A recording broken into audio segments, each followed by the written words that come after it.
자, 함수의 증가와 감소, 극대, 극소 나와 있죠. 그리고 여기 위에 보면 쬐끄맣게 뭐가 나와 있어요? 그래프라 나와 있죠. 자, 우리가 지금까지 이제 미분을 계속 공부해왔고, 이제 활용을 들어왔어요. 그러면 계속 뒤로 나가면 가갈수록 결국 우리가 미분을 배우는 이유는 뭘까? 곰곰이 생각을 해봐야겠죠. 자, 우리가 미분을 배우는 궁극적인 목적은 뭘까요? 제가 쉽게 얘기할게요. 미분은 물론 여러 가지 이유가 있지만 가장 궁극적인 이유 중에 하나는 3차 이상의 함수의 뭐를? 그래프를 그리기 위해서 배우는 겁니다. 자, 1차나 2차 같은 경우는 우리가 앞에서 1차는 기울기와 한 점, 그 다음에 2차는 최고차항의 개수와 꼭점만 알면 개형을 그릴 수 있었죠. 근데 3차 이상은 그 전에 배운 적이 없어요. 그걸 우리는 미분을 통해서 배웁니다. 그래서 우리는 지금 함수의 증가, 감소나 극대, 극소는 결국 그래프를 그리기 위한 어떻게 보면은 베이스를 깔아주는 거죠. 자, 먼저 함수의 증가와 감소죠. 증가는 뭐냐? 우리가 앞에서 증가함수 뭐였죠? 자, 증가함수의 특징은 뭔가 했더니 x가 증가하며 y도 증가하는 게 증가함수였죠. 감소라는 함수의 특징은 뭐죠? x가 증가하는데 y는 어떻게 돼요? 감소하면 우리는 그걸 감소함수라고 했죠. 자, 일단 첫 번째, 두 번째는요, 정말 비슷한데 조금 틀려요. 자, 문제에서 보시면 결국 뭐라 그랬냐면요, 증가라는 용어와 감소라는 용어를 정리해 주는데요. 자, 증가는 뭐냐? 이 말을 그대로 얘기합니다.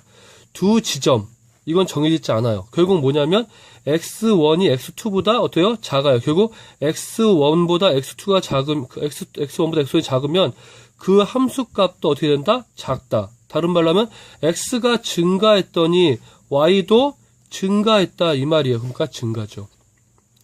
x1이 x2가 됐다. 근데 x2가 더 크다. 그럼 결국은 증가했다. 근데 오히려 함수값은 fx1이 더 크다. 다른 말로 하면 y값은 감소했다. 그러니까 이거는 감소함수예요. 그래서 증가와 감소를 우리는 쉽게 이렇게 그림을 풀 수 있지만 이렇게 수식으로도 표현할 수가 있겠죠.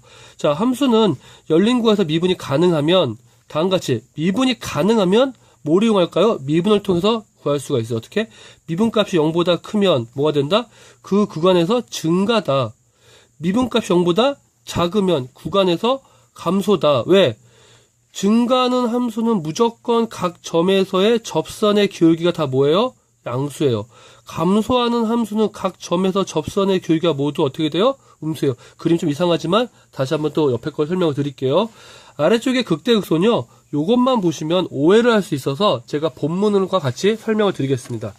자, 옆에 증가와 감소를 다시 설명을 드리면 보시는 것처럼 x1에서 x2로 증가했더니 fx1에서 fx2로 증가했다. 그래서 우리는 증가함수다. 그래서 x가 증가했더니 y도 증가했다. 됐나요?